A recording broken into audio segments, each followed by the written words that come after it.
윤석열 대통령의 지지율이 정부 출범 이후 최저치인 21%를 기록하였습니다. 자업자득입니다.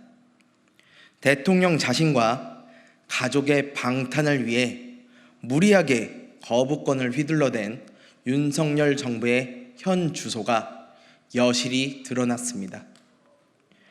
21% 지지율은 윤 대통령 취임 직후에 비하면 절반 수준에 불과합니다.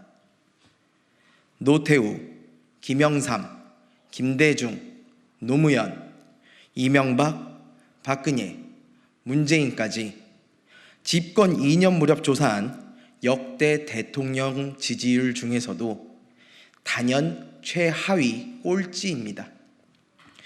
이유는 명징하게 보입니다. 14차례의 무분별한 거부권 행사를 비롯해 이태원 참사, 최상병 특검, 양평 고속도로, 명품백 수수, 주가 조작 등 온갖 의혹에 대해 눈 감고 귀 막아온 윤 대통령에게 국민이 직접 낙제점을 부여한 것입니다. 물론 아직은 중간고사입니다. 그러나 지금이라도 태도를 바꾸지 않으면 꼴찌를 벗어날 수도 없고 결국 졸업이 어려울 수도 있습니다. 지지율은 거짓말을 하지 않습니다. 지금 눈치 없이 어퍼컷을 날리며 똘똘 뭉친 친구들과 일진놀이 할 때가 아닙니다. 한번 돌아선 국민의 마음을 돌리기는 결코 쉽지 않습니다.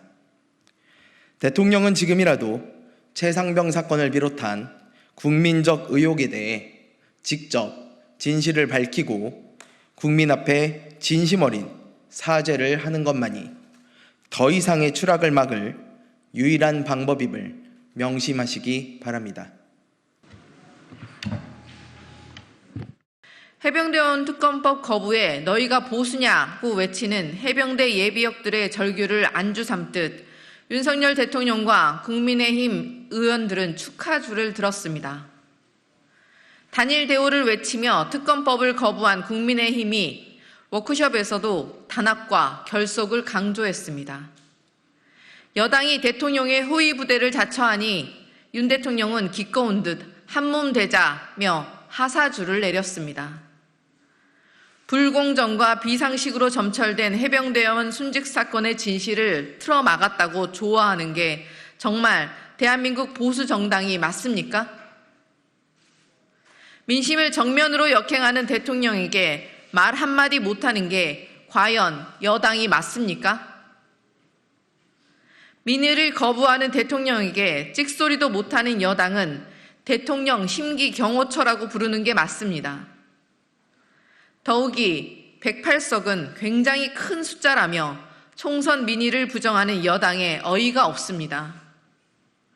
국민의힘은 총선이 얼마나 지났다고 국민 두려운 줄 잊은 겁니까? 오기와 불통을 조금도 반성하지 않았습니다.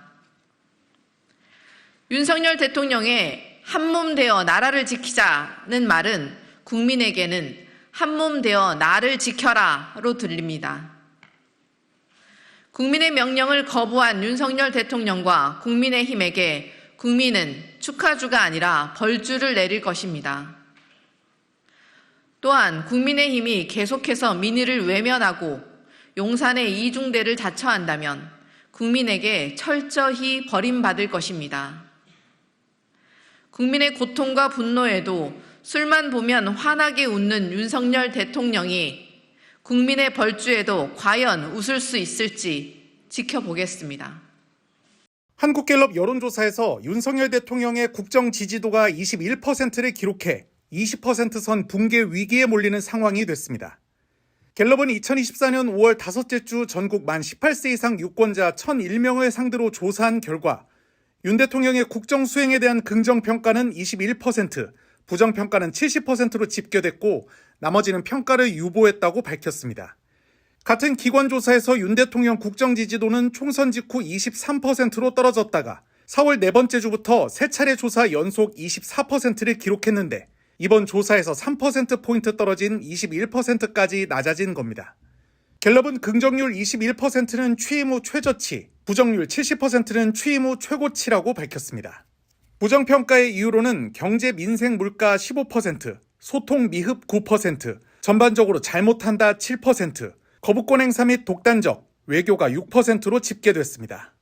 해병대 수사외압 때문에 부정평가한다는 응답도 4%를 기록했습니다. 정당 지지도의 경우 국민의힘 30%로 전주 대비 1%포인트 상승, 더불어민주당은 29%로 전주 대비 2%포인트 낮아졌고 조국혁신당은 13%로 전주 대비 2%포인트 높아졌습니다. 이번 조사와 관련한 자세한 사항은 중앙선거여론조사 심의위원회 홈페이지를 참조하면 됩니다.